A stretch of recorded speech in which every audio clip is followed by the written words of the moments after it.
मुख्यमंत्री श्री भूपेश बघेल अपन निवास कार्यालय में आयोजित एक महत्वपूर्ण बैठक में रूरल इंडस्ट्रियल पार्क और सामाजिक आर्थिक सर्वेक्षण 2023 के प्रगति की समीक्षा ला करें। आओ देखन एक रिपोर्ट। मुख्यमंत्री रूरल इंडस्ट्रियल पार्क और सामाजिक आर्थिक सर्वेक्षण 2023 के प्रगति के समीक्षा ला करें। जम्मू ब्लॉक मनमा गोबर पिंड निर्माण के कम से कम 1 इकाई लगाए के निर्देश दीन।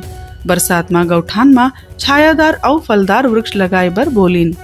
मुख्यमंत्री भूपेश बघेल प्रदेश के रूरल इंडस्ट्रियल पार्क मन ला वाईफाई सुविधा से लैस करे बर निर्देशित करे हावय। अपन निवास कार्यालय में आयोजित ये महत्वपूर्ण बैठक में मुख्यमंत्री गौठान मन में बनाए जाने वाला रूरल इंडस्ट्रियल पार्क और छत्तीसगढ़ सामाजिक आर्थिक सर्वेक्षण 2023 के प्रगति के समीक्षा ला करत रहीन और रीपा से जुड़े गौठान मन ला मल्टी एक्टिविटी केंद्र के रूप में विकसित करे जाए में जोर दीन।